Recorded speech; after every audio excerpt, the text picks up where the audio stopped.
gik mokariyo tinga muwe wache NSSF gi NHIF ingeni ma en idea makonyo jopiny kechine no kata ma osiepa mowacho ni ngade mshahara mang'eny inti pesa mang'eny ma ji waste yudo ka pesa ngato kosichamo osara yudo ka pesa mang'eny en mar madha ndiwo matimo gik matindo ngeni sami golo pesa mi save ne generation mari save ne nyithindi ngeni jomuok e government ngato sitiyo government almost 50 years kowuok to pesa madhi yudo NSSF en pesa matin mago savings magi koro ngeni sama imi ma Ruto tema expand ni mondo ji save NSSF otemo mana nyisi ni save ne nyithindi mani in mokonyi okay pesa madhi lal namba 2 NHIF gik moko ma hospital ok nyal timoni yudo ka kidigi NHIF card medical hospital yudo ka nitie tuoche moko ma ok nyal thiedh gi NHIF kaso nitie joma nigi pesa momeo ma gimbe gichulo pesa matin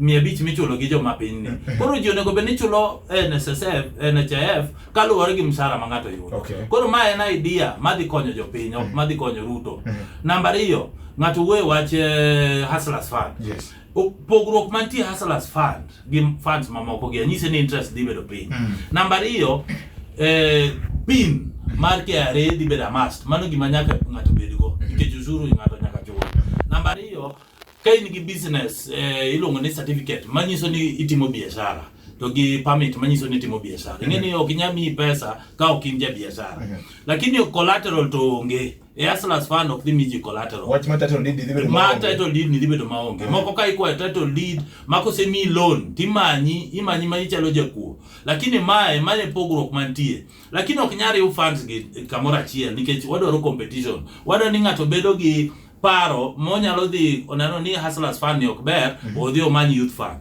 lakini no procedure kata ilongo ni moko miyudo go youth fund cha mache dhi bedo maonge Hustlers Fund koro mane miyo neno ko bedo launch December ka to idhi timne legislation e parliament tidwa no mondo bed maber ma Hustlers Fund wuok to wadwa ni jowa oikre groups kata joma timo biashara kaka individual okaw Hustlers Fund kendo tige yo maber kendo giduoke gi interest mapiny no mondo gingi kaka ginyalo loso go pesa erokamano wach mar professionals ma ochokore ka jewinjo moro penyo ni Brian Weke osewacho makor ka paro nade mana yiego kabisa to kendo ayie kodgi nikech gima gitemo wacho ni wabed bedo gi mindset mar siasa every time ingeni gima timore Luo Nyanza ni wan jo siasa 24/7 wadwaro ni sirkal no be okone gimoko timo iro kata mane county government ipani ang'omio idwa nyisa ni Luo Nyanza kae chakre Homabay Migori gi Kisumu gin gitiyo maler 10 years gi maonge corruption mora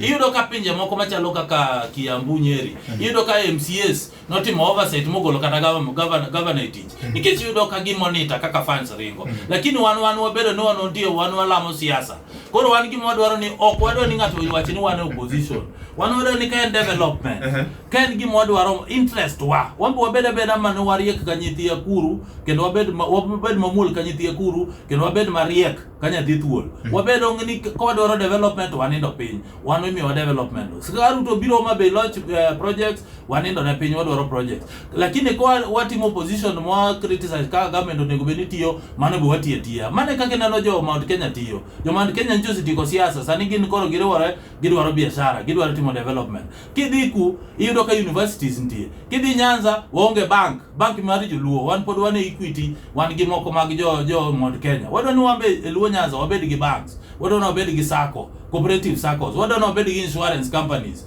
wadwa ni wabed gi SACCOs mag matatu nikech kidhi Kisumu matatu SACCOs gin mag jo Kisii wadwaro ni gik kamago wabed gi development wabed gi university every county wan gi university modwa ni waluongo Ruto boy omiwa charters opogore gi Kisumu nigi Maseno mago iluongo ni subsidiary universities mag moko gi koro Maseno en kende en gi charter mano Maseno en pod mana chia wadwaro ni kwa the county kidhi Kirinyaga nti university Nyeri university every county nigi university ne koro wadwaro development mapek youth wa muse somo joluo somo kendo ni somo the first thing en somo ji nigi certificate ji nigi PhD iyudo ka joluo pod onge tich wambe wadwaro ni sani luo kaka en luo nation ni wambe obeda ni kami pogo ji lemo ni wambe wakawe akawa lemo wakawa na mwadhigo. Ino kamano Brian anoka saringo mateka nyi wachi mari mogik.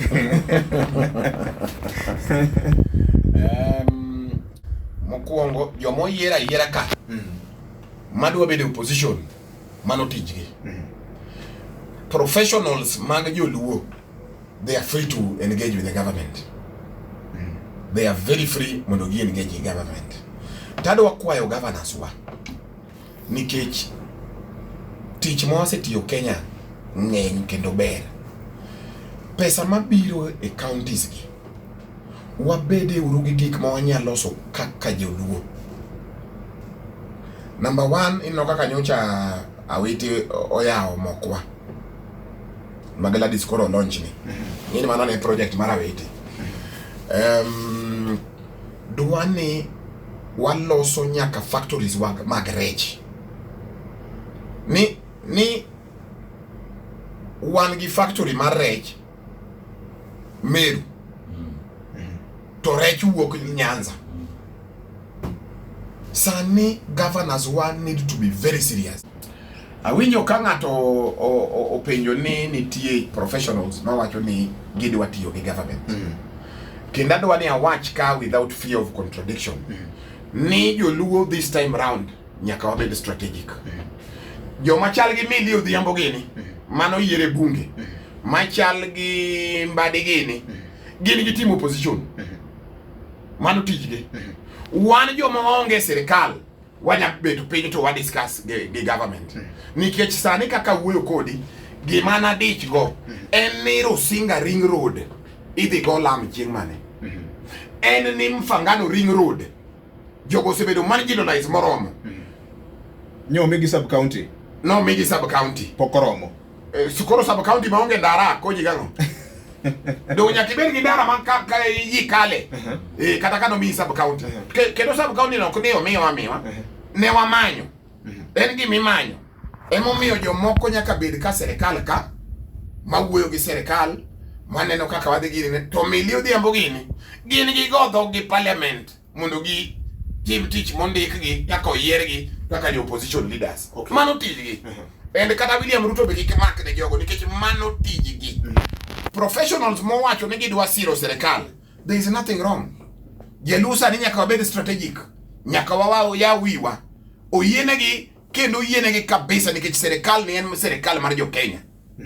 To William Ruto be samo dwa biro mheshimiwa president. Odwa biro Nyanza.